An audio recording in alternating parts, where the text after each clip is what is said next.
Donc Xavier Reville, j'ai barré un tornado pendant 12 ans jusqu'aux dernières Olympiades où j'ai participé à Pékin, aux Jeux Olympiques de Pékin avec mon équipier Christophe Espagnon. J'ai 37 ans et je viens des montagnes, je viens d'Annecy. Et tes meilleurs résultats? Alors mes meilleurs résultats en tornado, ça a été 3e au championnat du monde en 2005, 2e au championnat d'Europe en 2006 et 3e au championnat d'Europe en 2007, en résultats récents sur les championnats continentaux. Sinon on a gagné, je crois sur l'Olympiade, on a dû gagner 6 ou 7 Eurolymp de gradin, qui sont les régates comme hier, Medemblik ou Palma, des choses comme ça. Ok, donc là l'idée c'était de questionner sur un moment fort de ta carrière sportive ou de ta vie sportive, un événement particulier qui t'a marqué, qui dégage une émotion particulière ou un contexte particulier, un moment un peu exceptionnel. Voilà. Et donc, voilà, est-ce que tu en as un en tête? Oui, j'en ai eu un vraiment, c'était quand en 2005 justement je suis championnat du monde des tornados où on avait été toute la semaine 3e ou 2e et on était donc tout le temps sur le podium et arrive le dernier jour, on a 23 points d'avance sur le 4e donc on est assez tranquille je dirais. Et départ, rappel général, redépart, rappel général sur règle noire et on est disqualifié quoi. Donc on s'est retrouvé à regarder la manche et à compter les points, toutes les bouées des adversaires qui pouvaient nous battre. Donc un moment de stress qui dure 60 minutes. Avec en plus, dès la première bouée, l'Allemand qui était notre adversaire direct, bien placé dans les 3-4 premiers. Donc on se dit, nous notre mauvaise manche c'était 19, donc on rentrait une manche de 19, et on disait il faut quand même pas qu'ils nous prennent, il y avait encore une manche à suivre derrière normalement.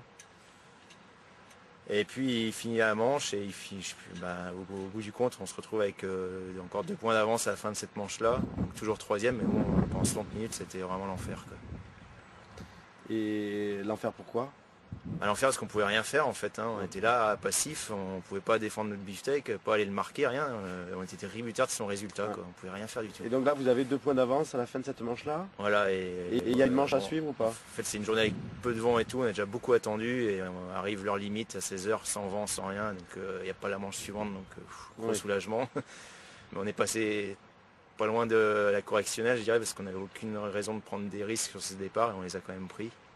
Alors qu'il n'y a vraiment aucune raison de prendre des risques puisqu'on avait beaucoup de points d'avance et qu'il fallait juste gérer cette avance et que si on n'était pas disqualifié, on n'avait aucune chance de faire des 6 mauvais résultats. Quoi. Alors pourquoi vous avez pris des risques à ce moment-là? Ça a été une mauvaise préparation de la phase de départ, je dirais. Pas assez discuté sur l'enjeu de la journée, pas assez discuté sur justement ce fait-là qu'il ne fallait pas prendre de risques.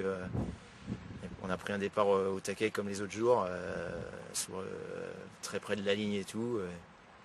Le viseur, c'était un championnat du monde qui était en France, le viseur nous dit après qu'on mord une seconde à peu près, donc c'est une demi-longueur de bateau, c'est 3 mètres quoi. Donc voilà, l'erreur ça a été de ne pas discuter avant et de dire ok, faut qu'on la joue safe, qu'on prenne un endroit où il n'y a pas trop de monde et qu'on est sûr de ne pas mordre la ligne quoi, plutôt qu'aller se battre au charbon parce qu'on n'avait rien à jouer, on n'avait pas à jouer la première ou la deuxième place non plus quoi. Donc c'est à refaire.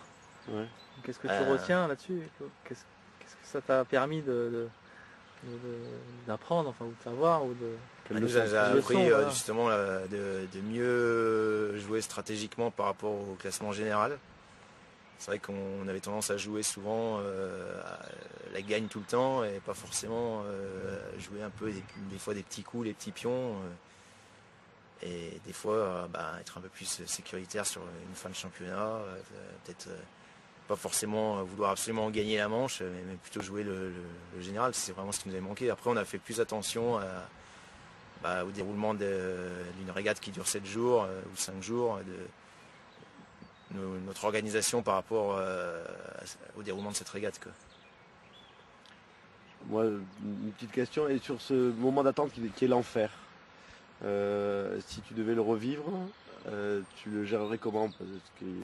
Est-ce que de la même manière, de toute façon, enfin, on le subit pleinement, ou est-ce que en anticipant la manche, s'il y a une manche après qui était possible, est-ce que ça pose des problèmes? Enfin, est-ce que j'essaierais de le vivre un peu plus, peut-être intérieurement et un peu plus calmement, parce que là j'ai vraiment été assez énervé tout le temps. Déjà quand on a vu notre numéro sur le bateau, sur le tableau noir, tout ça.